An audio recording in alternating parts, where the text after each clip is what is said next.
सभापति महोदय, मैं इस सदन में एक महत्वपूर्ण विषय पर चर्चा करना चाहता हूं। मेरे सभी माननीय सदस्य इस बात से अच्छी प्रकार परिचित हैं कि आज देश की सामान्य दशा ठीक नहीं है।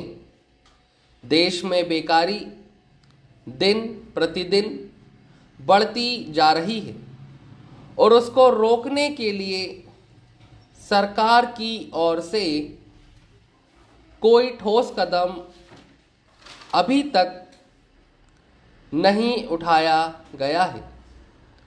वैसे भी सरकार के सामने इस अवसर पर कई समस्याएं हैं, जिस कारण वह बेकारी को दूर करने के कार्यक्रम पर कोई ध्यान नहीं दे पा रही है।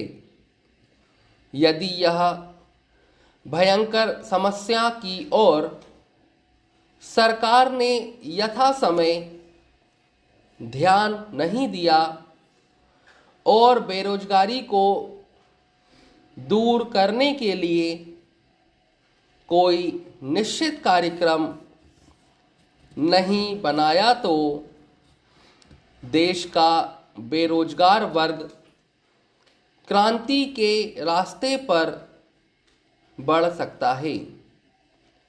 यदि वास्तव में इस देश में इस प्रकार से बेरोजगारी के विरुद्ध क्रांति हुई तो सरकार को बहुत बड़ी कठिनाइयों का सामना करना पड़ सकता है।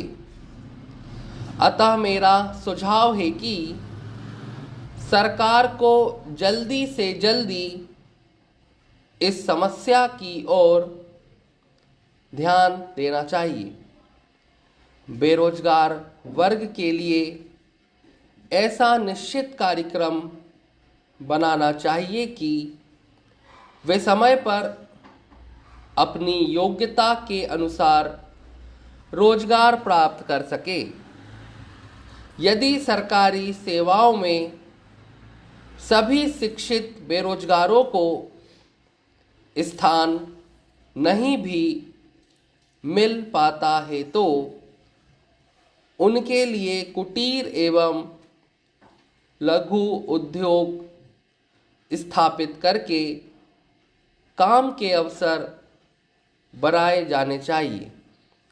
यही नहीं, शिक्षा प्रणाली में भी उचित परिवर्तन करने की आवश्यकता है।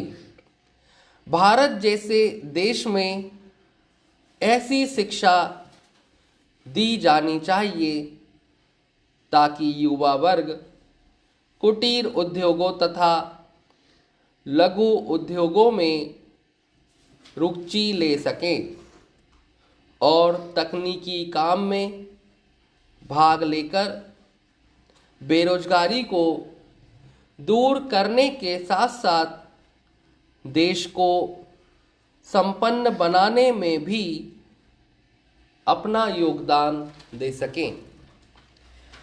महोदय, अब मैं देश में फैले भ्रष्टाचार की ओर आपका तथा सदन का ध्यान आकर्षित करना चाहता हूं।